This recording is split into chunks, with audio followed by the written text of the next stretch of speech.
धांसू के इस नए एपिसोड में आपका स्वागत है। तो आज हम एक ऐसी दीवा की बात करेंगे जो कि इंडिया की नहीं है, लेकिन हमारे देश के युवाओं के दिल पर राज करती है। जी हम बात कर रहे हैं नोरा फतेही की। नोरा वैसे तो मोरक्को की मूल रूप से रहने वाली थी, लेकिन उनका परिवार बचपन में ही कनाडा माइग्रेट हो गया था।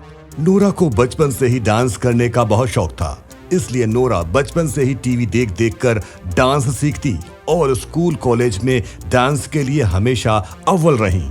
नोरा को अपने कॉलेज से स्कॉलरशिप भी मिली, लेकिन उनके माता पिता इस बात से खुश नहीं थे। नोरा के जीवन में धक्का तब लगा जब उनके पेरेंट्स का डिवोर्स हुआ और वो दोनों अलग हो गए। अब सारी जिम्मेदारी नोरा पे थी, क्योंकि नोरा सबसे बड़ी बेटी थी। इसलिए नोरा कनाडा में ही छोटे मोटे काम करने लगी, लेकिन नोरा को इंडिया जल्द से जल्द आने की चिंता थी। परिवार से छुप छुप कर अपना प्रोफाइल ईमेल के जरिए इंडिया की मॉडलिंग एजेंसीज को भेजा करती थी।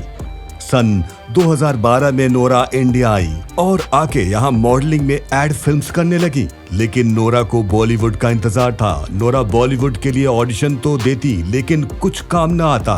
नोरा की सबसे बड़ी परेशानी थी उनकी भाषा। नोरा को हिंदी बोलना नहीं आता था। काफी कास्टिंग एजेंसीज उनको वापस अपने वतन जाने के लिए बोला करती थी, लेकिन नोरा को अभी भी वेट का इंतजार था, एक ब्रेक का इंतजार था। नोरा का ये सपना सच हुआ उनकी पहले फिल्म रोर से। ये फिल्म तो कुछ ज्यादा नहीं कर सकी और ना ही उनकी एक्टिंग नोटिस हुई। उनके दोस्तों ने उनको साउथ इंडिया इंडस्ट्री जाने के लिए कहा, लेकिन साउथ इंडिया इंडस्ट्री से उनको केवल आइटम सॉन्ग के लिए कॉल करते। लोगों ने उनको कहा कि एक्टिंग पे ध्यान दो, वरना तुम्हारी इमेज एक आइटम गर्ल की रह जाएगी। लेकिन नोरा ने कहा कि अब जो भी काम मिलेगा मैं उसको पूरे लगन से करूंगी।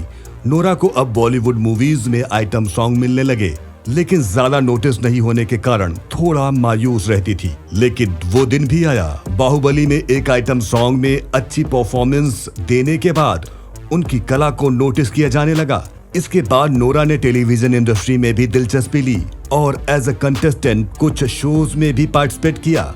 उनकी लव लाइफ ज्यादा अच्छी नहीं रही। अंगद बेदी से ब्रेकअप के बाद नोरा अपनी लव लाइफ से हताश होकर टूट सी गई। बाद में अंगद बेदी ने नेहा धूपिया से शादी करके अपना घर बसा लिया, लेकिन बिग बॉस में एज अ पार्टिसिपेंट उनकी मुलाकात प्रिंस से हुई, जो कि MTV रोडीज विनर थे। उनके साथ उनकी रिलेशनशिप की अटकलें आने लगी, लेकिन इस बात पे नोरा ने अपना पक्ष रखा और बोली कि मेरा प्रिंस के साथ कोई रिलेशन नहीं रहा है। इसके बाद थोड़ा वक्त लेकर नोरा दोबारा अपने काम पे वापस लौटी, एक पॉजिटिव एटीट्यूड के साथ। नोरा ने कुछ बॉलीवुड फिल्मों में काम भी किया है, जैसे स्ट्रीट डांसर और माय बर्थडे सॉन्ग। नोरा आज अपने आप में एक ब्रांड है। मूवी के आइटम सॉन्ग्स के लिए नोरा को मौका दिया जाता है। डांस के लिए नोरा को आज काफी लोग पसंद करते हैं। तो ये थी नोरा फतेही की कहानी, एक ऐसी कलाकार जिसको दूसरे देश से होने के बावजूद भी इंडिया में भरपूर प्यार मिला। ऐसी ही दिलचस्प और रोचक कहानियां सुनने के लिए बने रहिए धांसू के साथ।